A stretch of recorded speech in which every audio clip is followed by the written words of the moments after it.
오늘 예수님 만나시는 이 시간 성도님들 서로가 또한 그 은혜를 함께 나눌 수 있으면 좋겠습니다. 제가 조금 전에 말씀을 드렸는데요. 십자가를 지실 때가 다가오고 계시는 겁니다. 예수님께서는 이제 무리들과 만나기보다는 제자들과 조금 더 가까이 하고 계시고요. 그리고 제자들에게 특별히 천국의 백성으로 살아가는 그 기준에 대해서 지금 말씀하고 있기도 합니다. 그 가운데 아주 중요한 교훈이 지금 나오고 있어요. 바로 겸손하라라는 말씀과 또한 가난한 자들, 어린아이들, 작은 자들 영접하라라는 말씀입니다. 먼저 우리가 겸손에 대해서 조금 살펴보면 우리가 1절의 말씀을 함께 읽으면서 이 겸손이 어떤 것인지를 살펴보면 좋겠습니다. 우리 같이 한번 화면을 통해서 말씀 읽도록 하겠습니다. 그때에 제자들이 예수께 나와 이르되 천국에서는 누가 크니까? 이 말씀을 보니까 제자들의 관심은 아주 분명하지 않습니까, 여러분? 누가 큰 자입니까?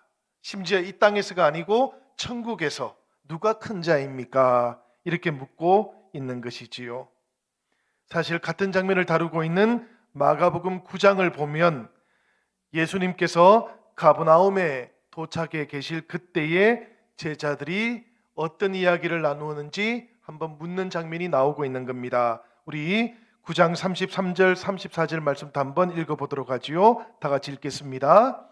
가버나움에 이르러 집에 계실새 제자들에게 물으시되 너희가 길에서 서로 토론한 것이 무엇이냐 하시되 그들이 잠잠하니 이는 길에서 서로 누가 크냐 하고 쟁론하였음이라. 가버나움으로 오던 길에 예수님과 제자들은 조금 거리가 있었을지도 모르겠습니다. 제자들이 그 예수님 뒤에서 이렇게 쟁론을 벌였다라는 이야기입니다. 그 모습을 아마도 예수님께서도 대략은 알고 계셨던 것 같아요. 그렇지만 길을 걸어오고 있는 동안에는 어떤 것도 묻지를 않으셨는데 이제 가버나움 약속한 집에 도착한 다음에 주님께서는 제자들에게 조용히 물으셨던 겁니다. 너희가 길에서 토론했던 내용이 무엇이냐? 예수님의 이 물음에 대해서 제자들은 누구도 대답을 하지 못했습니다. 그런데 여러분, 이 말씀의 맥락들을 조금만 더 쫓아가 보면 이 상황이 지나고 또 다른 상황이 찾아왔는데 그때는 세베대의 아들들 두 사람이 예수님을 찾아왔습니다. 그리고는 주님의 영광 중에서 우리를 하나는 주님의 우편에 하나는 좌편에 앉게 해주십시오라고 그렇게 요청하는 것을 또 보게 됩니다. 사실 이 세베대의 아들들이 예수님께 이런 청을 넣기 직전에도 예수님께서는 예루살렘에 가게 되면 메시아가 당하게 될 순환이 어떤 것인지를 설명해 주었어요. 그런데도 불구하고 제자들은 지금 누가 더 큰 사람이 될 것인가에만 온 마음이 빼앗기고 있었다라는 그런 이야기입니다. 이런 이야기를 듣게 되었을 때 예수님의 마음이 참으로 안타까웠을 것 같습니다. 왜 그런가 하면 천국이라는 곳에는 서열이 없기 때문이지요. 계급이라는 것이 존재하지 않기 때문입니다. 귀하지 않은 영혼이 없기 때문이고요. 보잘것없는 영혼도 존재하지 않기 때문입니다. 모두가 다 하나님의 자녀들이고 또 약속의 자녀들이기 때문에 그런 것이지요. 그러니까 제자들은 지금 쓸데없는 물음을 던지고 있었던 겁니다. 예수님께서 속이 안타까웠던 이유는 제자들의 물음이 이상해서 그런 것이지요. 아무런 대상이 없는 물음을 던지고 있었기 때문에 안타까웠던 것입니다. 그런 어처구니 없었던 물음을 예수님께서 받으시고는 어떻게 대답해야 될까 생각하시다가 마침 그 제자들과 함께 있던 무리들 가운데 어린아이가 있는 것을 발견했습니다. 그리고는 그 어린아이를 불러서 사람들이 보는 곳에 또 제자들이 보는 곳에 세웠던 것이지요. 2절에서 4절까지에 나오는 말씀입니다. 그 말씀을 제가 한번 읽어보겠습니다. 예수께서 한 어린아이를 불러 그들 가운데 세우시고 이르시되 진실로 너희에게 이르노니 너희가 돌이켜 어린아이들과 같이 되지 아니하면 결단코 천국에 들어가지 못하리라. 그러므로 누구든지 이 어린아이와 같이 자기를 낮추는 사람이 천국에서 큰 자니라. 이 말씀을 보니 여러분 어떻습니까? 예수님께서는 아주 분명하게 제자들의 물음이라고 하는 것, 그것은 실제로는 대상이 없는 물음이다라는 것을 알려주고 있는 거예요. 그 대답이 바로 어린 아이에 대한 이야기였다라는 이야기입니다. 너희가 이 어린 아이와 같이 되지 않으면 결단코 천국에 들어갈 수 없다. 여러분, 이 대답을 얼핏 생각해 보면 사실 동문서답인 것 같아요. 제자들은 누가 더 큽니까? 라고 물었는데 예수님께서는 어떻게 해야 천국에 들어갈 수 있는가? 라는 대답을 주고 있기 때문에 그렇습니다. 사실 그런 물음을 던지는 것으로는 천국에 들어가는데 합당하지 않을 수 있다라는 그런 대답이었던 것이지요. 그 대답을 하실 때 예수님께서는 정말로 진심을 다하셨던 겁니다. 그래서 우리가 읽었던 말씀 2절에서 4절까지는 보니까 진실로 예수님께서 그렇게 말씀하셨다고, 결단코 그렇게 말씀하셨다고 나오고 있지 않습니까? 그렇게 진심을 다해서 제자들에게 주셨던 그 말씀의 내용이 다름 아니라 어린 아이와 같이 되어야만 천국에 들어갈 수 있다라는 그런 말씀이었던 것이지요. 그런데 여러분, 예수님의 이 대답을 맥락을 쫓아서 생각해 보면 예수님 대답의 초점이 어린 아이에게 있었던 것은 아닙니다, 여러분.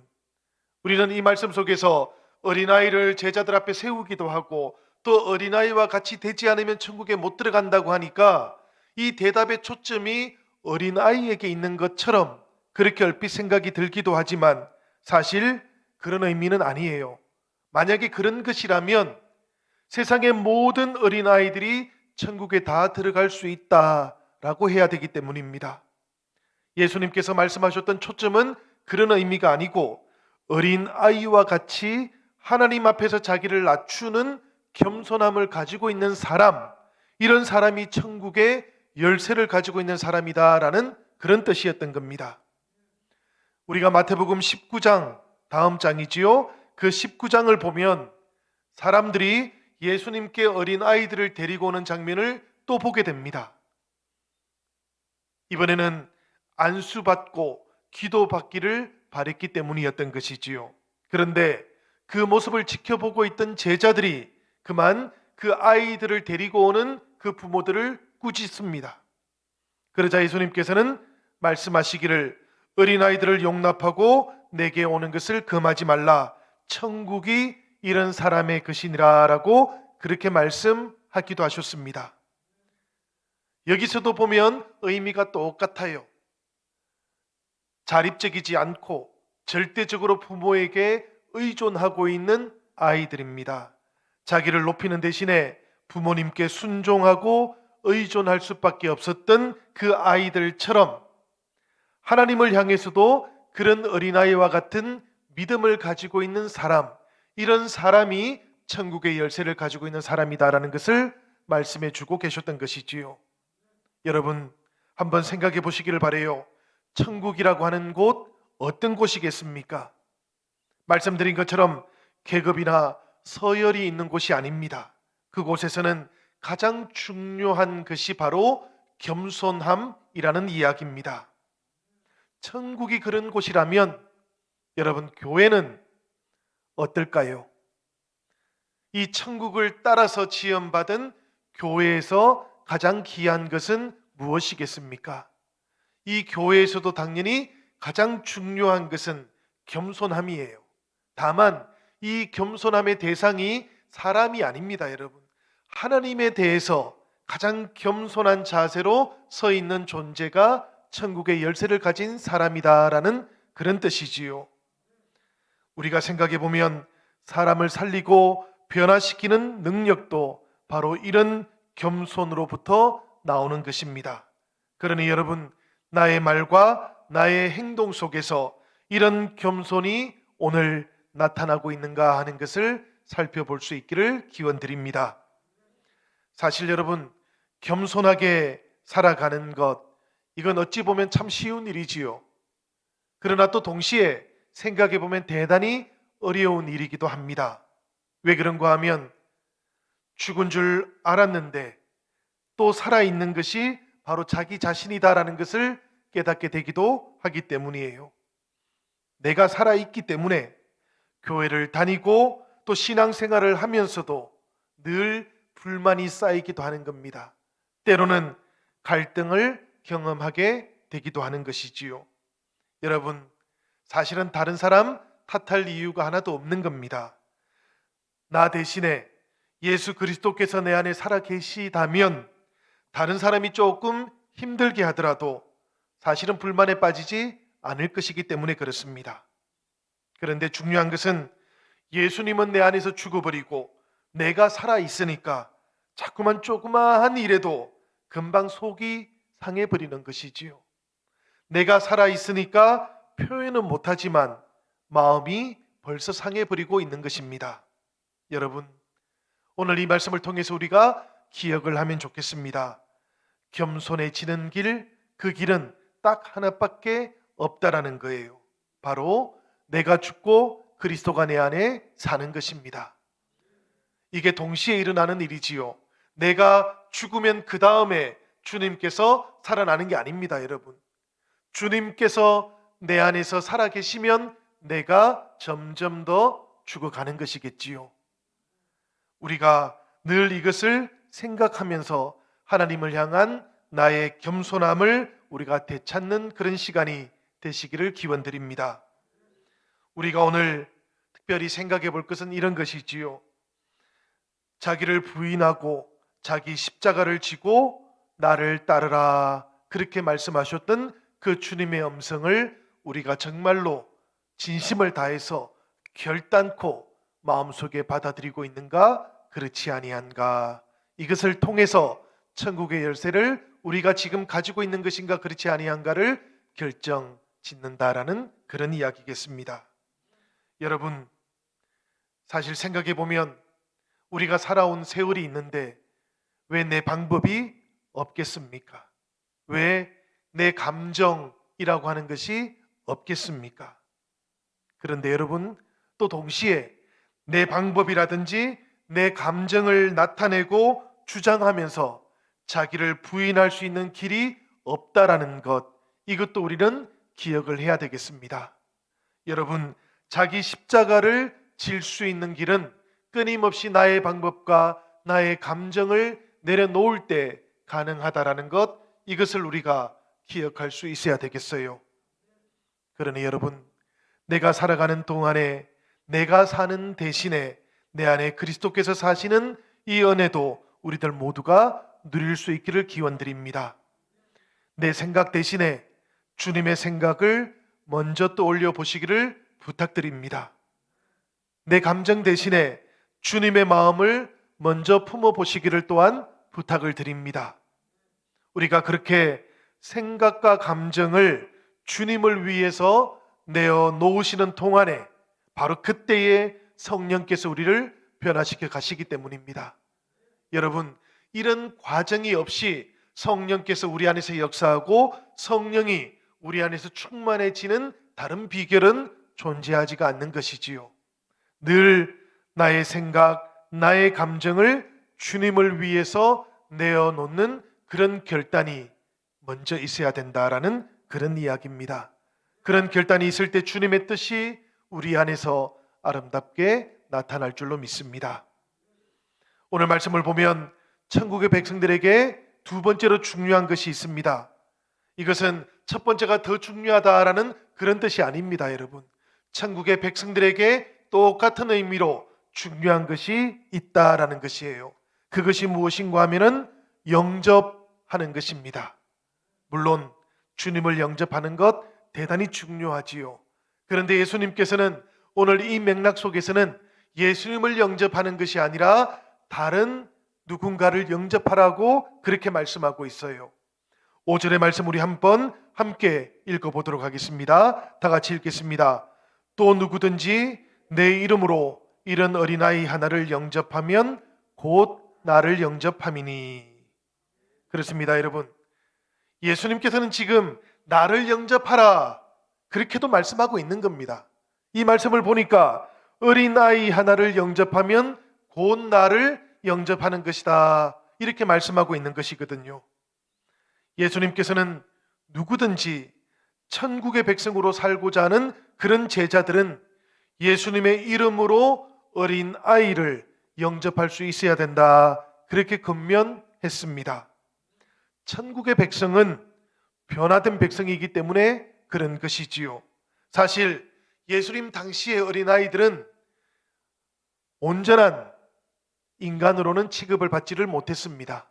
우리가 헬라어 성경을 보면 아이들은 늘 남자도 아니고 여자도 아니고 중성으로 그렇게 불렸어요. 그러니까 사실 그 시대에는 온전한 인간 취급을 받지 못했는데 천국의 백성들은 달라야 된다 그렇게 말씀했던 겁니다. 이 천국의 백성들이 새로운 피조물이 되었기 때문에 그런 것이고 영적으로 새롭게 태어난 존재가 되었기 때문에 그런 것이지요.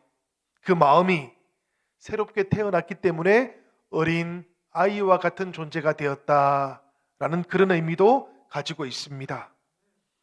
이런 어린아이 같은 마음으로 작은 자 하나를 영접하는 것, 이것을 예수님께서는 자신을 영접하는 것이다 라고 이렇게 받아주셨던 것이지요. 사실 예수님께서는 어린아이와 자신을 동일시하고 계셨기 때문이기도 하고요. 작은 자 하나를 영접하는 것을 곧 주님을 영접하는 것과 똑같은 의미로 받아들이고 있기도 했기 때문입니다. 여러분, 그 예수님 당시의 어린아이들을 생각해 보시면 예수님께서 그 어린아이들을 어떻게 대하셨을까 상상이 되지 않습니까? 예수님께서는 그 어린아이들 단순히 동정만 했던 것은 아니었습니다. 오히려 그때 그 어린아이들을 마치 자식처럼 생각했을 수 있습니다. 그들을 자신의 삶 속에서 떼어낼래야 떼어버릴 수 없는 그런 존재라고 생각하기도 하셨을 겁니다. 이런 어린아이들만 그런 것은 아닙니다. 그 시대에 가장 작은 자들이 있었지요. 병들고 연약한 사람들을 보실 때에도 예수님께서는 그런 병자들을 단지 병을 고쳐주어야 하는 존재로만 그렇게 생각했던 것이 아니었어요. 오히려 그 병자들을 보시면 예수님께서는 자신도 아프게 느끼셨습니다. 그리고 그런 고통을 겪으시며 그들을 회복시켜 주시고 치유시켜 주셨던 것이지요. 예수님께서는 사람들과 특별한 관계를 가지고 계셨던 겁니다. 어린아이에게도 병자들에게도 귀신 들린 사람들에게도 예수님께서는 특별한 관계성을 가지고 만나 주셨다라는 그런 이야기예요. 바로 그랬기 때문에 6절에 나오는 말씀은 이렇게 예수님의 음성을 우리에게 들려주고 있는 겁니다. 누구든지 나를 믿는 이 작은 자 중 하나를 실족하게 하면 차라리 연자 맷돌이 그 목에 달려서 깊은 바다에 빠뜨려지는 것이 나으니라. 여러분, 사실 이 말씀은 대단히 강력한 말씀 아닙니까? 그지요? 이 말씀을 우리가 곰곰이 생각해 볼 필요가 있어요. 이 말씀 속에 나오고 있는 사람을 실족하게 하는 것, 사람을 실족시키는 이 죄가 무엇일까? 우리가 생각을 해볼 필요가 있습니다. 사실 이것은 다른 사람으로 하여금 죄를 짓도록 하는 죄입니다. 다른 사람으로 하여금 죄를 짓도록 유혹하는 것이고요. 자극하는 것이고 때로는 잘못 가르쳐 주는 것이기도 한 것이지요. 우리가 출애굽기를 보면 아론이 금송아지를 만들었던 장면이 32장에 나오고 있지 않습니까? 그 장면을 보면 왜 아론이 이런 금송아지를 만들었을까 우리가 생각을 해보게 됩니다. 사실 아론은 금송아지를 만들 때 하나님의 형상이다라고 생각하고 만들었던 거예요. 그런데 그럼에도 불구하고 또 가만히 살펴보면 금송아지를 통해서 하나님의 형상을 만들려고 했을 그때에 이 아론을 유혹했던 사람들, 마음을 움직이게 했던 군중들이 있었다라는 것도 우리는 깨닫게 되지요. 아론이 먼저 혼자서 그런 결정을 했던 것은 아니었다라는 그런 이야기입니다. 하와도 똑같았어요, 여러분. 하와가 혼자서 죄를 지었을 것 같이 보이지만 사실은 그렇지 않았지요. 사탄이 하와를 유혹했던 것 아니겠습니까? 우리가 생각을 좀 해보게 됩니다. 죄를 짓도록 만드는 죄, 실족하도록 만드는 이 죄는 늘 혼자 움직이는 것이 아니다라는 것을 깨닫게 되는 것이지요. 자꾸만 누군가를 유혹하는 그런 죄라는 이야기입니다. 이런 유혹에 넘어가 버리게 되면 죄를 짓게 되는 것이고요. 사람은 그런 죄를 지으면서도 자신이 죄 짓는다라는 생각조차도 잘 하지를 못합니다. 자꾸만 어떤 상황에다가 이런 모든 이유를 맡겨 놓아 버리기 때문에 그런 것이지요. 그런데 여러분, 사람은 그렇게 생각합니다마는, 그러나 하나님께서는 그런 모든 상황들을 다 보고 계시는 것이지요. 하나님께서는 모든 것을 지켜보고 계시기 때문에 우리들은 늘 이것을 깨달아야 하는 겁니다. 사람은 우리가 속일 수 있어요. 정말로 사람은 어떤 속임수는 끝까지 깨닫지 못하고 그렇게 하나님께로 돌아갈 수가 있기도 합니다. 그런데 하나님은 어떻습니까, 여러분? 하나님 앞에서는 우리가 어떤 속임수도 내세울 수가 없지 않겠습니까? 하나님께서 우리의 모든 일거수일투족을 지켜보고 계신다라는 것, 이것을 꼭 기억해야 되겠습니다. 사실은 우리가 잘 알고 있지요. 그러나 때로는 잊어버립니다. 그리고는 이 누군가를 넘어뜨리게 하는 죄를 반복해서 짓기도 하는 것이지요. 여러분, 죄를 지은 사람 생각해 보면 회개를 하면 됩니다. 그런데 오늘 말씀을 보니까 죄를 짓게 한 사람, 이 죄를 짓게 한 사람은 조금 경우가 달라요. 말씀을 보니까 예수님께서는 아주 강력하게 죄를 짓게 한 사람에 대해서는 경고를 할 뿐만 아니라 아주 심각한 징벌에 대한 이야기도 하고 있기 때문에 그렇습니다. 제가 다시 한번 읽어보겠습니다. 누구든지 나를 믿는 이 작은 자 중 하나를 실족하게 하면 차라리 연자 맷돌이 그 목에 달려서 깊은 바다에 빠뜨려지는 것이 나으니라. 여러분, 이 말씀 속에 나오고 있는 연자 맷돌은 일반적인 맷돌이 아니지요. 당나귀가 원을 그리면서 끌고 가는 큰 맷돌이 연자 맷돌입니다. 그런데 예수님께서는 이런 맷돌이라도 메고 깊은 바다에 들어가는 것이 작은 자 하나를 실족시키는 죄보다는 더 나은 것이다 라고 말씀하실 만큼 그렇게 경고하고 계시다라는 이야기입니다. 죄를 짓게 하는 죄가 이렇게 무섭다라는 이야기지요. 7절의 말씀은 이렇게 이어집니다. 실족하게 하는 일들이 있음으로 말미암아 세상에 화가 있도다. 실족하게 하는 일이 없을 수는 없으나 실족하게 하는 그 사람에게는 화가 있도다. 이 한 구절 말씀으로 예수님께서는 사실은 우리가 살아가고 있는 세상의 여러 가지 악에 대해서 말씀을 하고 있기도 한 것입니다. 사실 우리들은 경험하게 되는 이런 여러 가지 종류의 악한 일들에 대해서 다 헤아릴 수가 없어요. 그러다 보니까 때로는 그런 일들이 우연인 것처럼 그렇게 보이기도 합니다마는, 그러나 그런 때에도 결국에는 실족하게 하는 일들 때문에 발생한 것이다라고 그렇게 말씀하고 있는 것이지요. 그런 악들이 세상 속에 넘쳐나고 있는 것이다라고 말씀하고 있는 겁니다. 그리고 그런 세상 속에서 살아가면 결국에는 실족하게 하는 일들이 어쩔 수 없이 일어날 것이고 보게 될 것이다 라고 말씀합니다.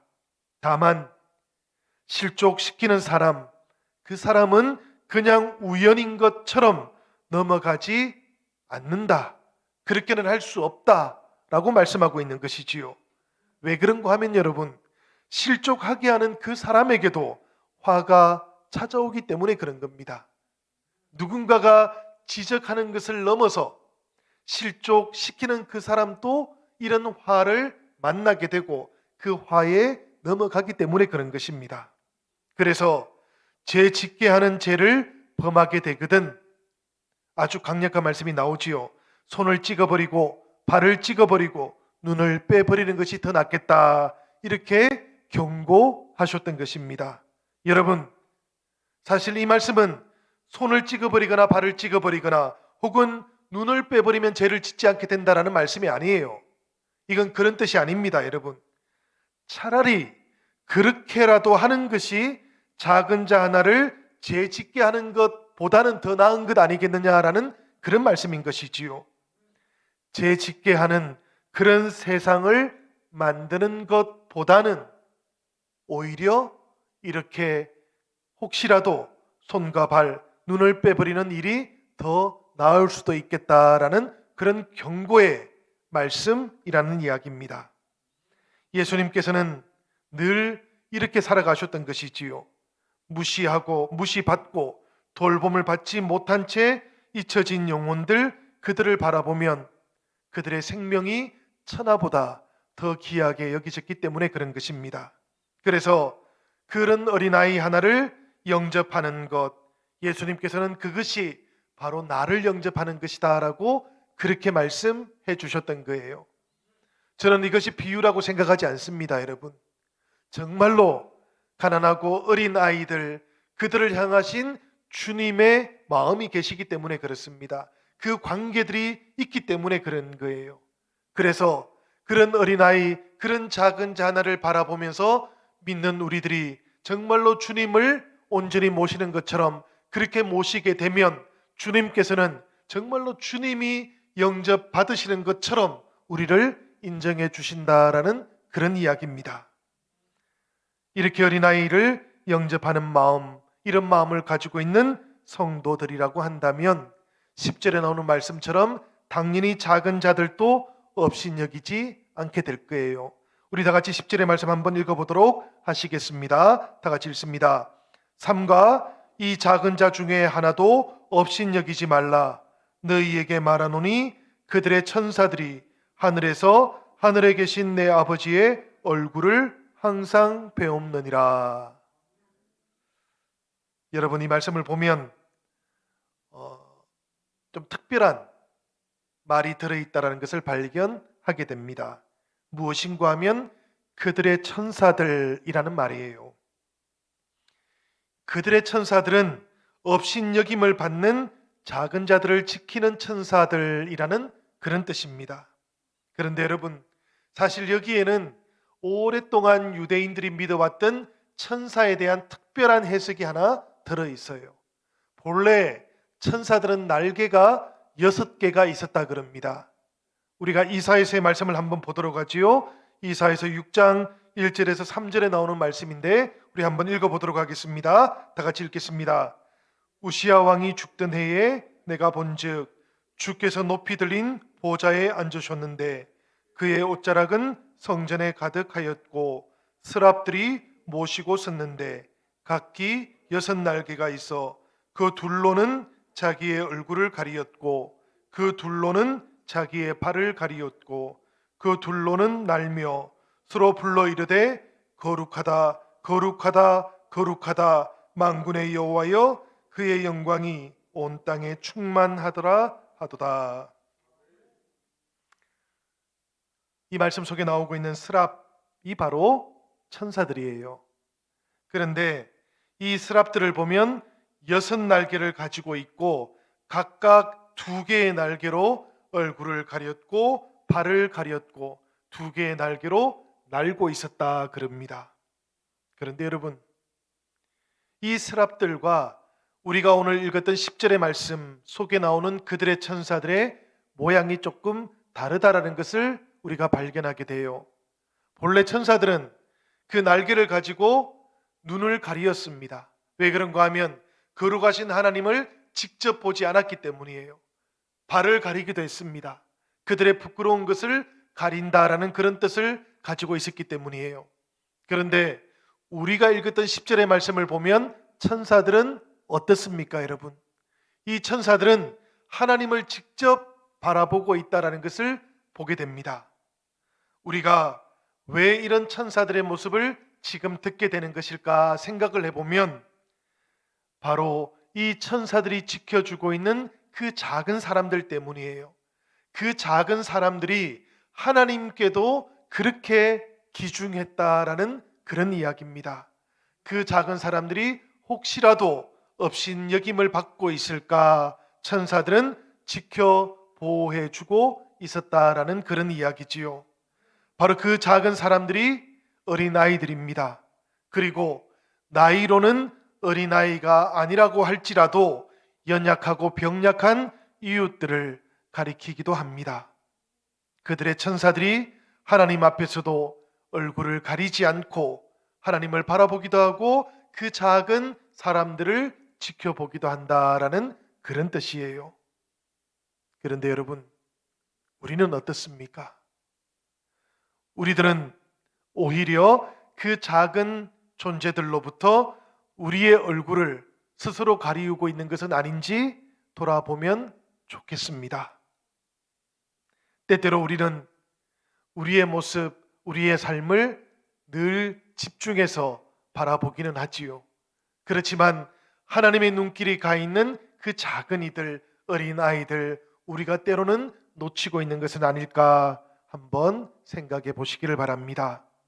하나님께서는 사실은 자신의 가장 가깝고 친밀한 그 임재의 자리 속으로 이 작은 사람들을 불러 모으셨습니다. 그리고 그들을 바라보고 계셨던 것이지요. 그런데 우리는 그들을 알고 싶어 하지도 않는 것은 아닐까. 오늘 이 말씀을 통해서 우리가 다시 도전을 받기도 합니다. 12절과 13절의 말씀 한번 읽어보도록 하겠습니다. 너희 생각에는 어떠하냐? 만일 어떤 사람이 양 100마리가 있는데 그 중에 하나가 길을 잃었으면 그 99마리를 산에 두고 가서 길 잃은 양을 찾지 않겠느냐?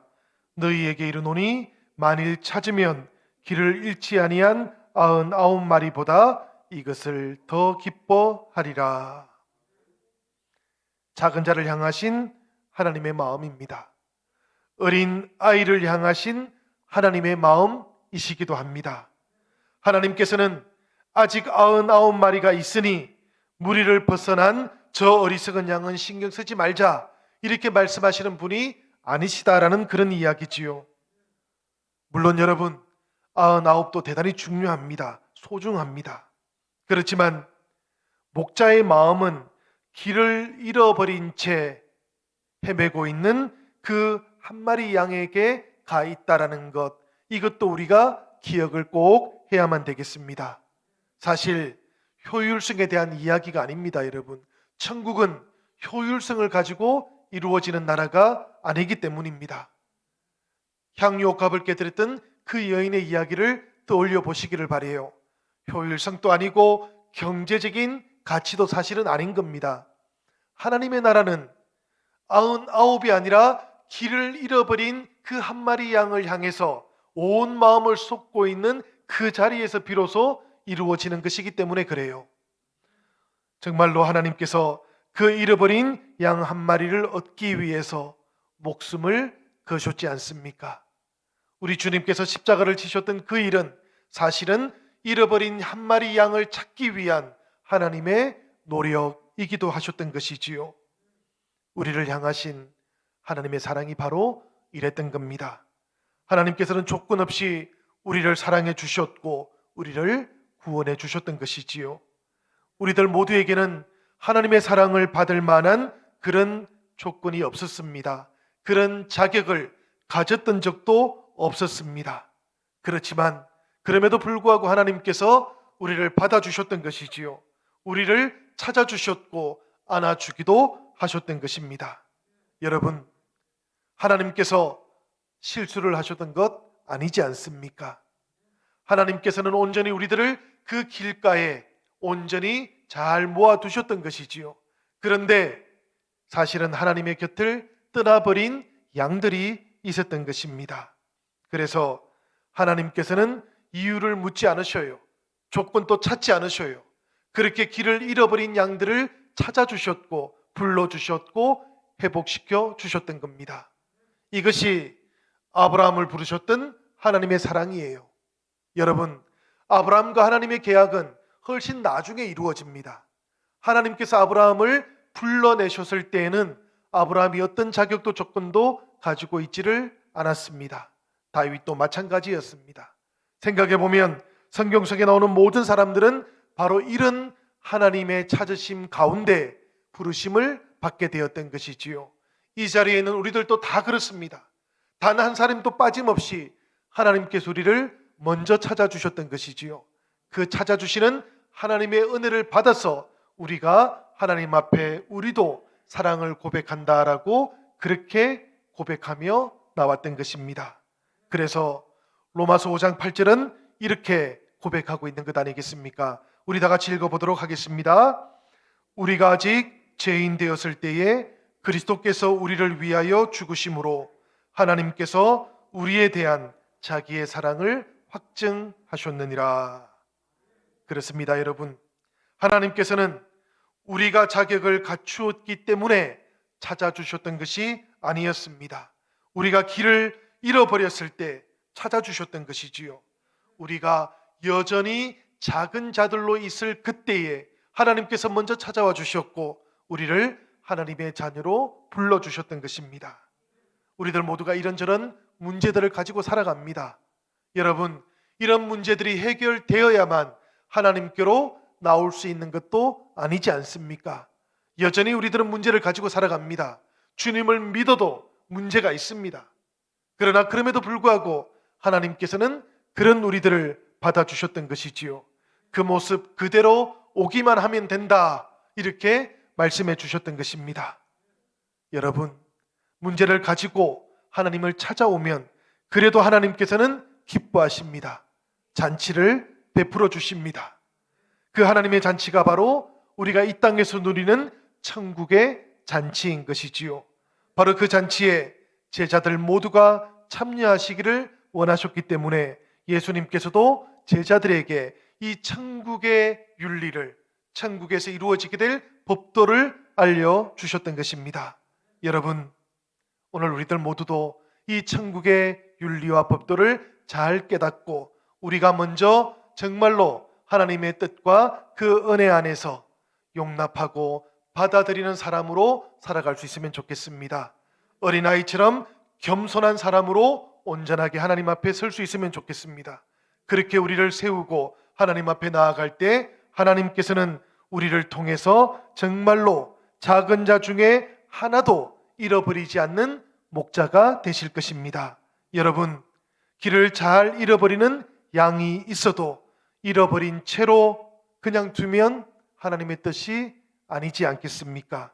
때로는 불편하고 때로는 귀찮아도 우리가 돌아섰다가도 다시 돌이키는 그런 은혜도 우리가 함께 체험할 수 있기를 기원합니다. 그래서 함께 주님의 복음을 전하고 함께 천국의 잔치를 누리고 그리고 하나님 앞으로 나아가는 그런 은혜가 저와 여러분 모두에게 함께 하기를 우리 주님의 이름으로 간절히 축원드립니다. 우리 함께 기도하도록 하겠습니다.